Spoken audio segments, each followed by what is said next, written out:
This is not the easiest principle. You really have to learn how to use it and when the shot requires it. Otherwise, you risk to add too much movements on your shot that would result confused and unreadable for the user. In a piece of animation, you have the primary action, the main action that is necessary to describe the story and what's going on, but you can add a secondary action to give more depth to the scene, to add more information about the character personality and make the scene more entertaining. Example, in a scene we have to see a character sitting at the table. This is the main action, but we can add the action of moving the chair forward and some adjustment movements to make it more natural and interesting. But if we take off the secondary actions, the main action is still clear and it works. But on the contrary, we couldn't take off the primary action because the secondary action is subordinate to the main one. So, main action plus secondary action tell the story and perfectly works together. Main action without the secondary action tells the same story. Secondary action without the main action would not have any sense. So, secondary actions are just a plus, something we add to support the main action to make the performance stronger and appealing,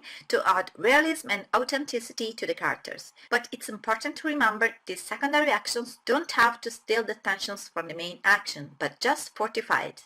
The secondary actions are strictly connected to the characters in the shot. They are based on the character personality and mood in that moment. But they are also specific to the locations and props in that shot. So we can create secondary actions using body movements, change in expression and subtle face movements, or props interaction. Just a tip, study a bit the body language to add the right gestures to well describe the character's feeling. Let's see some example of secondary actions created using body movements. A character sitting and waiting for someone could be a bit nervous, and you can add a movement of the foot to better show this feeling. The primary action is the waiting pose. The movement with the foot is a secondary action. Or someone uncomfortable could scratch his head while speaking. Or a sad and resigned mood could be emphasized with the body shape, but also with the secondary actions like kick a pebble. So we add this little movement of the foot kicking a little stone. Let's see some example of secondary actions with face expressions and other face movements. A character crying could wipe a tear with an hand. The primary action would be the change in expression. Wipe the tear, it's a secondary action. Or for example, a character that moves his eyes left or right while talking to someone shows his embarrassment. Or a fast look up during an acting to communicate disappointment. Or during a walk, that is the primary action, you can add the head movements, looking around and changing expressions according to the character's mood. This makes the walk more interesting and you can easily perceive the character's feelings. All these movements can be added to primary actions. In my shot, I personally love to add some props that the characters can play with during a dialogue or in many other situations. Typical examples are characters playing with a pen while speaking to someone.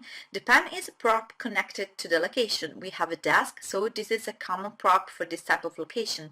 We could do the same with a prop connected to the character, like his glasses. He could take them and do something with this prop.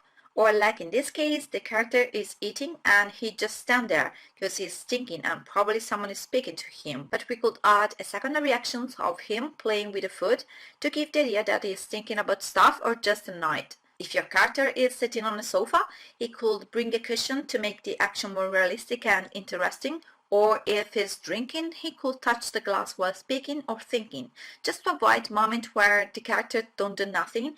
And again, in this way, it's easier for the user to have a connection with the character's feelings. These are just some common and easy secondary actions. With experience, you will be able to add more complex secondary actions. Workflow tip: start blocking the main action first, watch the shot several times and ask yourself how could you make it more interesting in terms of rhythm, entertaining, and to better describe the character's feelings and mood. Then decide where to add these secondary actions and watch it again and again to make sure that they don't overshadow the main action. In that case, it's better to avoid too many secondary actions. That is all about this principle. See you for the next one.